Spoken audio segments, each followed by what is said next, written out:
সময়ের অভাবে বিভিন্ন বুথে বুথে আমার কার্যক্রম আমাদের থাকার জন্য, তো তারপরেও আমার অনুরোধে যে সকলে এসেছেন, নতুন এবং পুরনো প্রত্যেককে আমার জাতীয়তাবাদী গৌরী অভিনন্দন, ধন্যবাদ ও ভালোবাসা জানাই।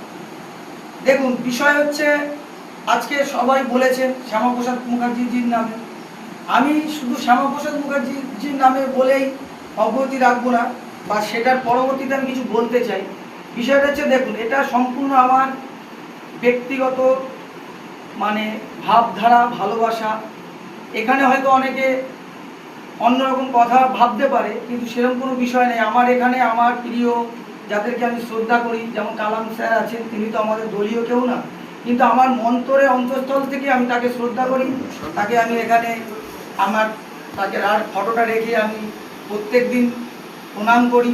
আমার যে স্বাধীনতা বিপ্লবী, যার হাত ধরে ভারতের স্বাধীনতা এসছে, অন্যতম যে কাণ্ডারি নেতাজি সুভাষচন্দ্র বসুজি আছেন।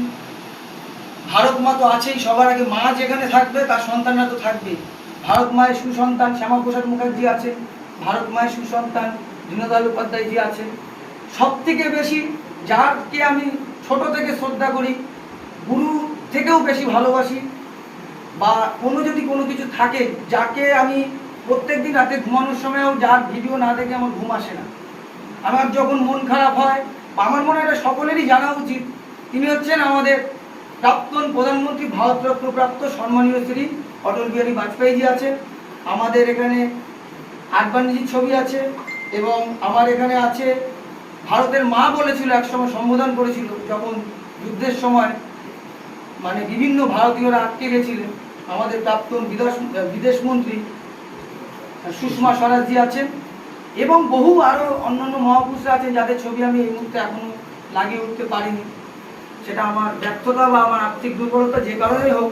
এখন বিষয়টা আমি যেটাই এই কারণেই বলতে চাইলাম, দাদা যখন বলার সুযোগ দিল, যে আমি সাংগঠনিকভাবে ছোট্ট একটা কথা বলতে চাই, যে আমাদের যদি আগামী দিনে দলকে শক্তিশালী করতে হয়, আমাদের প্রত্যেকের কাছেই এখন কম বেশি স্মার্টফোন আছে। যাদের কাছে নেই তাদেরকে দরকার হলে আমরা সহযোগিতা করব। আমাদের এখন মহান ব্যক্তিদের জানার অনেক রকম সুযোগ আছে, সুবিধা আছে। আমরা ইউটিউবে দেখব, আমরা যারা জানে তার কাছে জানতে চাইব।